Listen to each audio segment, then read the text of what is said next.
I'm Gail, and here I am at the beginning of my quest to find out more about Negeri Sembilan. And what better place to start than the old palace of Sri Meranti. It was built in 1908 and was home to the Yang Betuan Besar of Negeri Sembilan until the early 1930s. Look at it, it's still standing strong. Let's go check it out.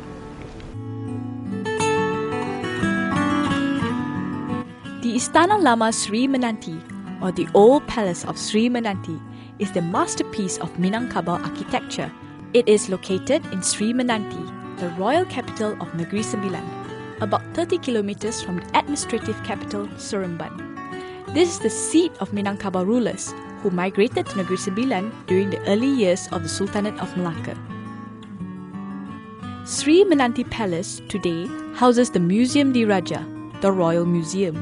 Among these are the old costumes, medals, kris, golfing memorabilia, and photos of the past Negeri rulers and British administrators. This is what I call a setup fit for a king.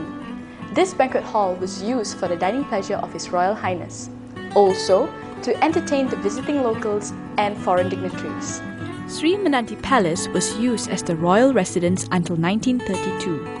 The central tower, which was used as a treasury and royal archives, can only be reached from the Sultan's private rooms and is not open to the public. I'm currently at Negeri Sembilan State Museum. This museum has been relocated for 3 times. First at Ampang Tinggi, then at Lake Garden, and finally here at the final resting place, Taman Seni Budaya. The State Museum is a must for history enthusiasts. Located within the grounds of the Cultural Handicraft Complex in Jalan Labu.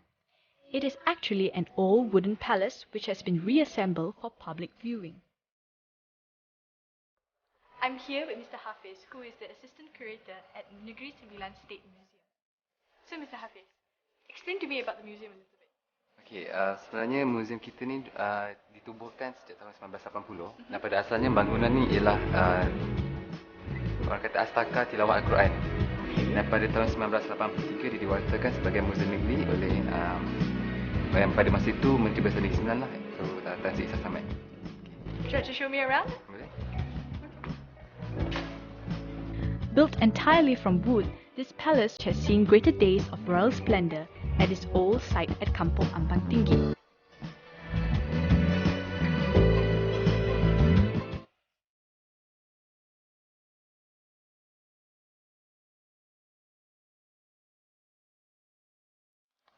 Now we are heading towards Istana Ampang Tinggi, which was moved part by part and rebuilt right here on this site.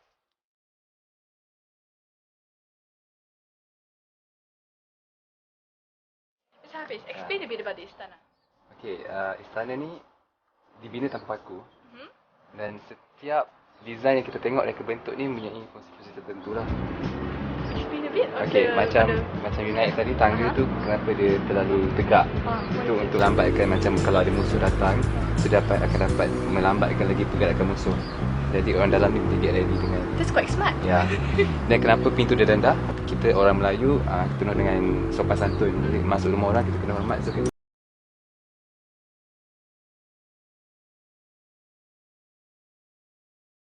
An amazing experience. It feels like I'm taking a journey back through time. With this beautiful structure which stands the test of time. But now, I'm off to my next location. This is the final museum that I will be visiting here in Negeri Sembilan, the Museum Tentera Darat. I've heard some good stories about it from the locals. Let's go check it out. The Armed Forces Museum is located 8 kilometers away from Port Dickson, in an area where military bases and camps are located. This is the first gallery where I will start my tour. Opened a few years ago, the museum has spacious grounds to house a wide range of former combat vehicles, artilleries and planes. The museum is on an elevated land and a fountain-cum monument for fallen soldiers in the battle sits in the middle. The most interesting part of this museum is its tunnel that runs below the building and exits near the cargo plane at the side of the museum grounds.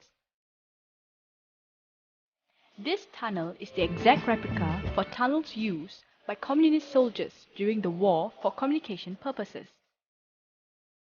I've seen what Negeri Sembilan had to offer, from its history, heritage, and culture.